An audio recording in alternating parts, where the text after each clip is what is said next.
All right, hi all. Hey everyone. Welcome to another edition of Female Founders. We have Katy Lynch with us. So hi, Katy. Hi. Thanks for having me. Oh, anytime. Thanks for joining us. So I'm just going to tell read a little bit from Katy's bio, but Katy Lynch is a serial entrepreneur and tech powerhouse. She recently launched what she and her husband, Craig Ulliott, call their legacy company, a disruptive concept in education and technology called Codeverse, which has a mission to teach 1 billion children to code, very ambitious internationally. She's destined to live a transatlantic life. Lynch was born in Edinburgh, Scotland. Soon after, her father's job moved her to England, then stateside to Connecticut, and later to the Midwest in suburban Wisconsin.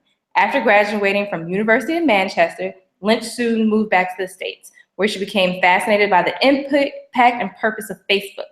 She began as a community manager at Facebook app company, where unknowingly interviewing in a room with her future husband, the creator of the app. Lynch ultimately worked for Where I've Been for 2 years, TripAdvisor, acquired this company, and she launched SocialKaty, her explosively popular digital media consulting company. So that's enough of your bio. If you want to tell us more about yourself, what you want to share with us. Yeah, for sure. So right now, we actually just launched it like 2 weeks ago, which is my education technology company called Codeverse. And basically what Codeverse is it's essentially the world's first interactive coding school for kids between 6 and 12 years old. And so we're launching the first of many locations in Lincoln Park in July. And so essentially what we've built is like these beautiful state-of-the-art hackable classrooms where kids are not only able to program objects within the studio, but they're also learning how to actually code using our real programming language that we've built, which we're calling KidScript. Okay, awesome. So what made you develop Codeverse? What was the thought process? How did you and your husband get to that? Yeah, so I'll backtrack a little bit, and that's a great question. So the idea came to me, about 16 months ago. And funnily enough, the idea came to me while I was running Techweek. So I was the CEO of Techweek before I started Codeverse. And in Techweek LA, which was in November of 2015, I hosted and moderated this really cool panel for a documentary that you may have seen or may not have seen called Code, Debugging the Gender Gap. It's basically like an hour-long documentary that goes into why do young girls lose interest in STEM, right, at such a young age. And I'm there on the panel, and we're having like a riveting discussion with the other people on the panel and the audience. And I left the event feeling a little bit sad, right, in the sense that it's like, wow, this is totally unacceptable. Like, I'm a woman in tech, you're a woman in tech, many of the listeners are women in tech. And this is such a fun time to be in the tech industry, right? Because there's so much innovation and disruptive technology that's out there now. And so I left feeling a bit sad, but at the same time, I felt feeling very inspired.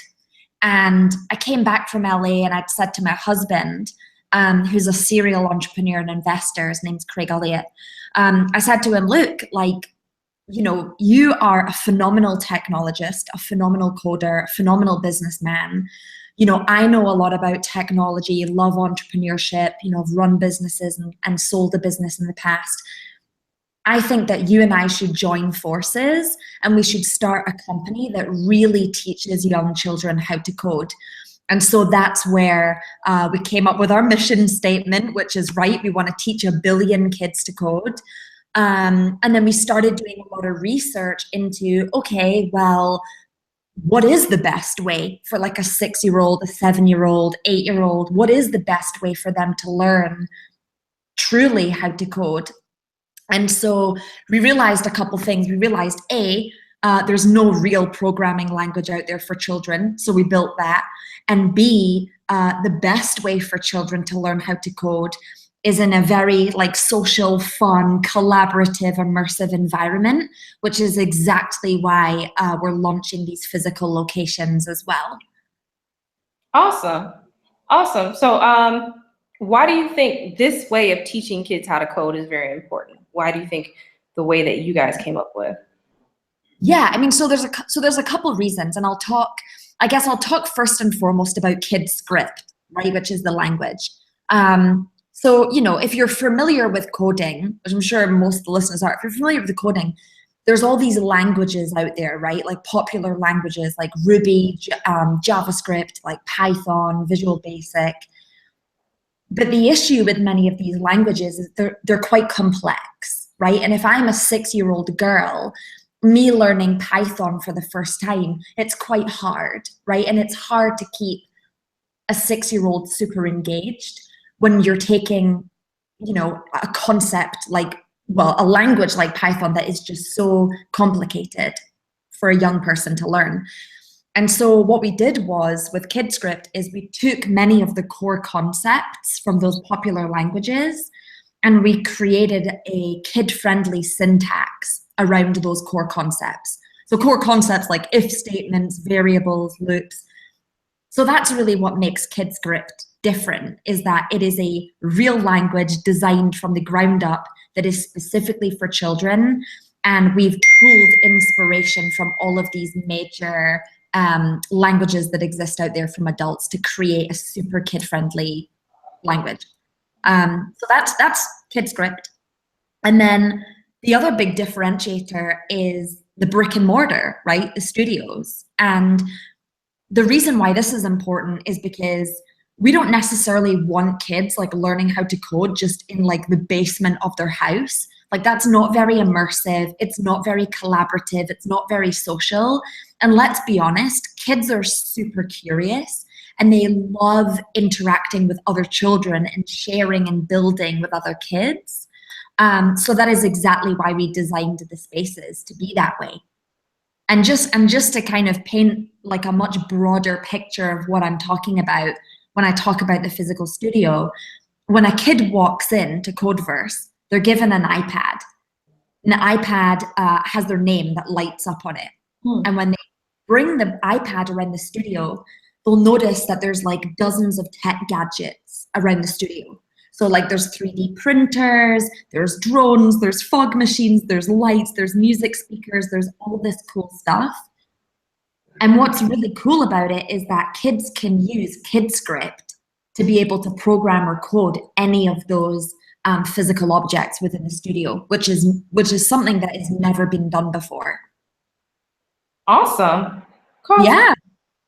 So back to, personal life basically, but how do you balance, family, fun, and running a business and starting a whole new business from scratch after, a successful career? So. Yeah, I mean, and to be candid, it's quite a tough question to answer, right? Because in many ways, there kind of is no balance, right? In the sense that, Codeverse is something that, as I said before, I'm doing this with my husband. And, we live and breathe this company, right? It's like we go into the office every day and we're super fired up about Codeverse, and our whole team is as well. And then we come home and it's like we continue to live our normal lives, but we also continue a lot of those conversations about, Codeverse at home as well. So it's like, I'm not going to lie, it's quite a challenge. It's quite a challenge to have that balance just because we are living and breathing our work all the time. But the good news is like it doesn't feel like work because we're so passionate about it, Awesome. So what would your advice be for parents who want to get their kids into coding? Like, what do you think their first step should be? And what is your advice for kids who want to get into coding? Yeah, I think for parents that want to get their kids into coding, I think the first thing is getting them started young, right? If you have a 5-year-old or a 6-year-old that knows how to type, knows how to read, knows how to write, coding is something that you should be thinking about for your child. And there's two main reasons why. The first is, coding teaches a child so much more than just building an app or a game or a website or a project. It's teaching young kids problem-solving skills. It's teaching them critical thinking. It's instilling confidence within children. It's teaching them how to be creative, right? And think outside the box. And so that's super important. I mean, those are just amazing life skills to have. And then the other reason why kids should learn how to code young is because, think about jobs in the future, right? And there's all these articles that are coming out now that say things like, by the year 2020, there's going to be over 1 million unfilled tech jobs. I mean, it's the children of today that are going to be able to fill those jobs tomorrow. So it's really important that we set our kids up with 21st century skills to be able to fulfill these roles in the future. Whether your kid becomes an engineer or not, it's still very useful for a kid to have that skill, the skill of coding. So again, for parents, the first thing I do is enroll your child in young and do your research, on some of the great programs that are out there. I mean, obviously, Codeverse is geared towards younger kids, so kids between 6 and 12. But, there's dozens of resources out there in Chicago and nationally that exist for, teenagers and young adults as well. And then for kids wanting to get into coding, I mean, I find that, many of the kids that I talk to, especially in Chicago, they're already interested in coding without even realizing they're interested in it. Kids are playing video games. Kids are already surfing around on their mums and dads' iPhones and iPads and downloading apps and all sorts of things. So in many ways, as a parent, harness the fact that your children are interested in video games or apps or the internet or technology. And again, get them involved in coding now. Okay, great answer. So my next question is not about coding, but basically any young person or a teenager or a young woman who wants to become a tech entrepreneur, what would be your advice for them? What do you wish someone would have told you early on? Yeah, and that's a great question. I mean, if I could go way back in time to my 17, 18-year-old self, and if I had an idea for a business, I think there's a couple things to think about, right? I think the first thing is, okay, what's my idea, right? I want to be a tech entrepreneur. What's my idea? And is there demand for that idea, right? And the only way that you find out if there's demand for what you want to do is to do research and to survey people, right? You think about, okay, who's my target audience? Who am I trying to reach? How is my business going to make money? And then you go and you survey and you do research and you find out, wow, there's a huge gap in the market.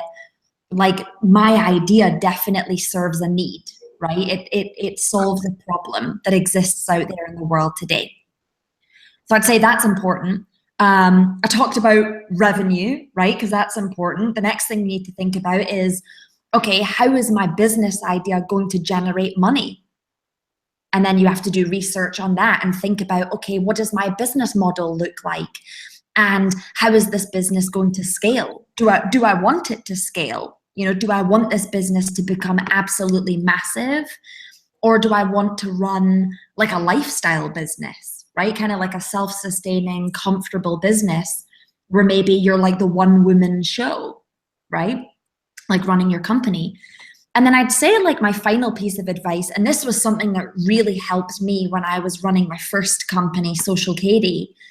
But my final piece of advice is take your ideas and share them with people. It is so important to network and to get perspective and to get advice and to get opinion from third parties and from outside sources. Because a lot of the time, tech entrepreneurs, we're in our own heads and we always think that our ideas are amazing, but until you share them and get perspective from other people, especially perspective from people that may have done this before, right? Or people that are, other serial entrepreneurs in town, it's so important to get that outside opinion. Awesome. So my next question is, how important do you think mentors and allies are in your success, and how would you give other people advice to seek those out? Yeah, I think it's really important. And, my train of thought on mentorship is it doesn't have to be a formal thing, right? Like a mentor doesn't need to be someone that you just seek out and you're like, right, I'm going to meet with this person every Tuesday at 5 p.m. Doesn't have to be that formal. I mean, for me personally, I have probably like 15 to 20 informal mentors. And what does that mean? That means that these are people that I've basically gone out for coffee with maybe 5 or 6 times, and we've exchanged ideas, and I've asked their opinion on things, or I've asked for introductions to other people through them. So it's a very casual, ongoing conversation that I've had with numerous individuals. But I can tell you, to answer your question, I can tell you it is so important to build up an army of, I guess, informal mentors, if you want to call it that, because it goes back to what I was saying before. It's important to get perspective and to get opinion, and you never know who you can be introduced to through having these incredible people on your side. Okay, awesome. And my last question about career is just, as being a woman in these tech and business spaces, how have you felt? Have you often been the only woman, and how do you navigate those situations? Yeah, it's so interesting. And just to give a little bit more background about me, so I'm from Scotland, from Edinburgh, born and raised there. Moved to Chicago 10 years ago, so in 2007. And it's hilarious because I look back now and I'm like, wow, when I used to go to tech events way back in like 2007, 2008, 2009, I could count the number of women at a tech event on like one hand. Like I would maybe be like 1 out of 3 or 4 women in the room. And, there weren't that many resources for women. There were not that many VCs in town, right? So raising capital was quite difficult. Whereas now, like fast forward to 2017, I feel like, especially in Chicago, we're quite lucky, right? That we have, 1871 and Wisden, and there's great VC firms, and there's tons of like incubators and accelerators and co-working spaces. So to answer your question, like, yes, there have been so many times, when I've been like the only woman, or I've been like one of 4 women in the room, but ultimately that's never stopped me from doing anything that I want to do. And I would say that to anyone that's listening right now to this is never let your gender, and certainly never let your age, be an excuse or stop you from anything that you want to do. And I mean, I can tell you right now, I started my first business when I was like 24, 25 years old. And that's hard, right? Like moving here from the UK, not knowing that many people, starting a business that young.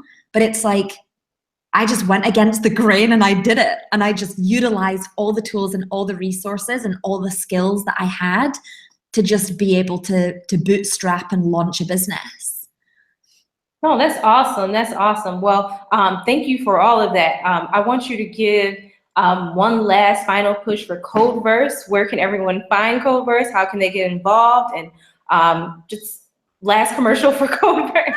Yeah, absolutely. So how you can learn about Codeverse, if you just go to Codeverse.com, you'll see that we have like all the pricing and all the details around our camps, our classes, our mission, the team, our curriculum, and how we operate.